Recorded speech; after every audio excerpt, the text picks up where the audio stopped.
We got a wild McDizzle Gaming exclusive today. There's a common misconception Mark Kern, aka Grummz, is developing a game. That is not the case. All he is doing is trying to develop a vertical slice demo in order to launch a larger Kickstarter. Somewhere between 300,000 and at least 500,000 of crowdfunding and a lot of lost hope over an 8+ year period. Not even for a game, for a mock-up demo to be used as a Kickstarter in order to finance the rest of the game. This is in the same territory as the day before, and it's worse in my opinion. The difference being, the day before just took their money from some investors. They didn't take it from any common people, until they sold the game, of course. And at least anyone that bought the day before could get a refund on Steam. Grummz, on the other hand, took all the money from the people, setting the expectation that this mock-up will be done sometime in early 2019.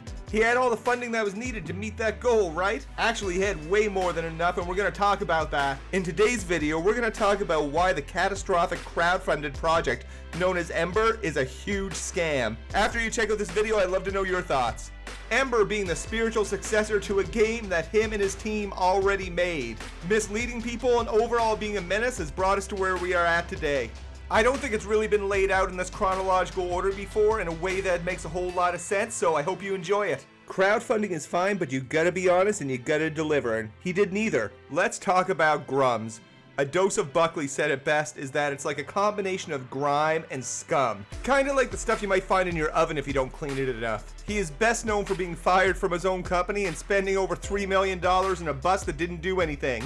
The development of this game that's totally not a scam started with a change.org petition back in June of 2016. He had a successful petition in order to make a spiritual successor to Firefall. Between June of 2016 and July of 2017, Mark crowdfunded over $130,000. This greatly exceeded his goals to develop a demo so he could do a full Kickstarter for the game. Let's take a look at his 3 rounds of crowdfunding. I'm sure there'll be some totally legit stuff in there. The first round of fundraising for this game on Indiegogo started in June 2016, asking for a modest $500 for forums, websites, and art. They got over $3,000 and delivered the forums, websites, and art. I'm sure some dude in Fiverr made a good $57 for doing all that. 2 months later, he did another round of fundraising, this time asking for $5,000, and this was to create a milestone for fully textured models, a vision book, and they got $20,000. We also started seeing promises for things that'll be in the final version of this game that will totally not exist. The next one came in June of 2017 after they made a vision book and some 3D models. This is where the scam really becomes apparent. We're now the 3rd milestone, which is set up looking for $20,000. He gets over $107,000. And he mentions if they can hit the goal of $60,000, that will fund the entire playable mock-up. The playable mock-up is the vertical slice demo that they want to use for a much larger funding project through a Kickstarter. That is going to become pretty relevant soon. He does a really great job of raising money, even in his language. Hey, this thing is now unlocked because you met this funding goal. Nothing was unlocked, he's just using gamification to try to motivate people. You know, to get them to unlock the next thing. Gamers love that stuff. And for a guy that thinks he's saving video games, he certainly likes his microtransactions.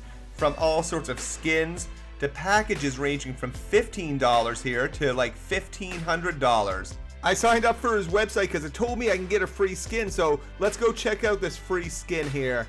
Where is it? Right up here? Right on, let's go. Where's this free skin? Oh, here it is. It's a picture. It's not a skin. It's not anything you can use in the game. And you'll see this as a very common thing people are upset about. Mark is releasing all these skins with the intention of being, oh, you'll get these if they're in the game. There won't be a game. You're making theoretically a lot more work for yourself that doesn't exist and won't happen.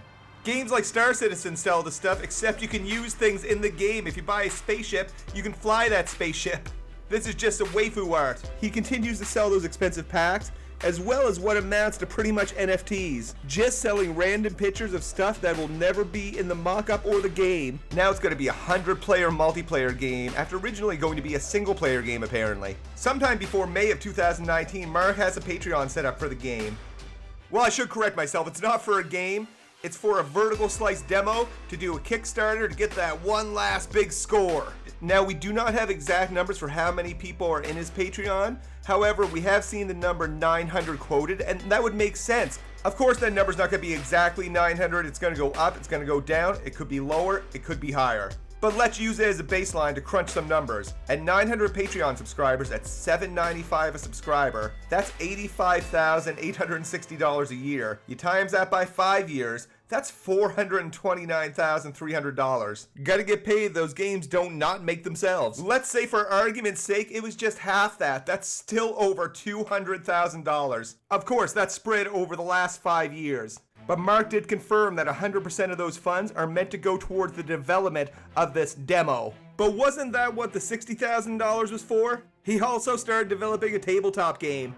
And from 2021 to 2024, people start getting impatient. Now, Mark told his Discord supporters some health issues, wasn't on social media that much. I can't speak to the health issues, but he was definitely on social media just about as much, and still continued to release pictures of waifus and call them player skins, but you gotta use your imagination for that. In November of 2023, they started to cancel the ability to buy those founders packs. You know, those ones that were like $500, $1,500. Some of them are cheaper, of course, because they don't feel good about selling those packs until the game's available, they say. However, they're going to enhance the Patreon program. So it's not that he feels bad about taking your money, he just wants to take your money on more of a reoccurring basis. And they try to say all these things that they delivered vastly exceed what they originally promised to deliver, except the part of an actual vertical slice existing for a Kickstarter to develop an actual game. People see through it pretty quick. Imagine how bad at this you have to be to have all that money to develop not a game, just a vertical slice demo of a spiritual successor of a game that you and your team have already developed, and you can't get it done. But if that mock-up gets complete, that part of the process is done, and he might lose his reoccurring Patreon subscriptions. Okay, it's getting pretty clear now, and it sounds like dude's in a bit of a pickle. So where are we at with this demo vertical slice for Kickstarter that's been in the works for over 8 years? And people expecting it within some reasonable time based on the expectations that Mark has set, and the hundreds of thousands of dollars he has received. So what does Grummz say about the mock-up? He says if we look at what was promised versus what was delivered, it was a playable Thumper Encounter demo to help launch a Kickstarter. We have that now and have for some time.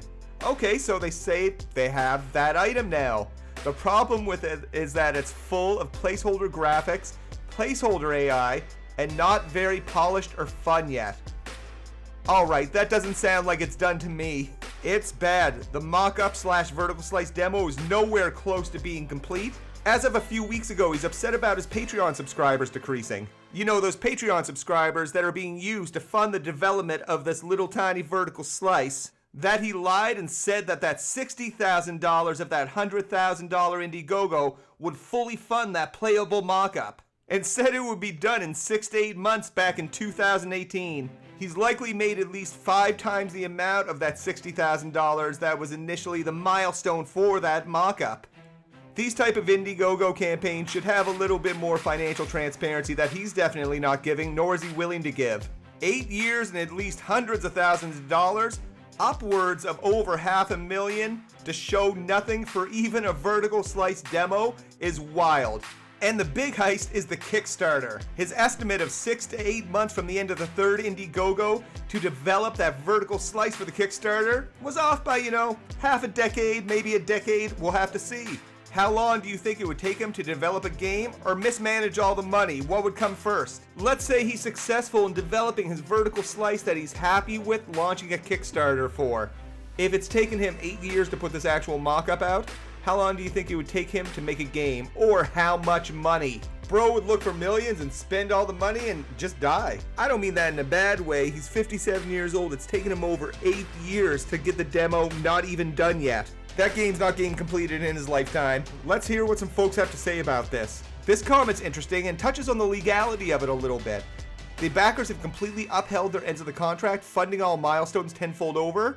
There is a legitimate case that the vertical slices aren't up to standard, because there's been very little progression over the last 4 years. But that's kind of tricky to argue. But if this playable vertical slice demo doesn't appear for the Kickstarter, then Mark's not upholding his end of the contract. Perhaps there could be class action lawsuits.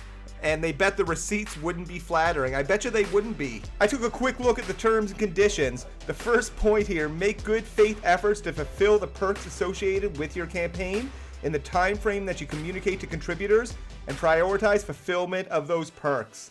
Mark stopped delivering the pictures that he called skins, and people got upset. In fact, he just kept ignoring a 72-year-old guy who loved Firefall, has invested well over $1,000 in this, and would love to see the game. By August of 2024, people's patience is starting to run out. 6 to 8 months from the summer of 2018 is a far cry from summer of 2024. And $60,000 is a far cry from $500,000 or potentially more. Keep in mind, I'm going by the information that I have. Grummz can clear this up pretty easily though. And after doing some digging, I think people have every right to call it a scam. In fact, I think it would be pretty disingenuous not to. If you made it this far, thank you so much for watching. I hope I did demonstrate what a scam Ember is, and how the Grummzy one squandered hundreds of thousands of crowdfunded dollars for a demo that likely won't see the light of day and a game that will never see the light of day. It seems really indicative of a scam I found that third Indiegogo where you raised over $100,000.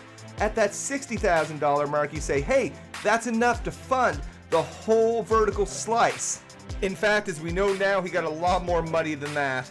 And then 6 or 7 years later saying, hey, we need these subscribers to fund the game. You know, that game that is real and that's totally gonna come out. But it's pretty clear people have been paying him to make, well, nothing, and people can do what they want with their money, I guess. However, it's clear that his walls are closing around him, and I'm curious how this is all gonna pan out. If you enjoyed this, drop it a like. If you're new to the channel, welcome. Consider subscribing if you enjoy this type of content. Unlike Ember, it doesn't cost anything. If you want me to make a more detailed video on this, let me know in the comments. There's a lot more we could look at. Thanks so much for watching, and we'll see you in the next video.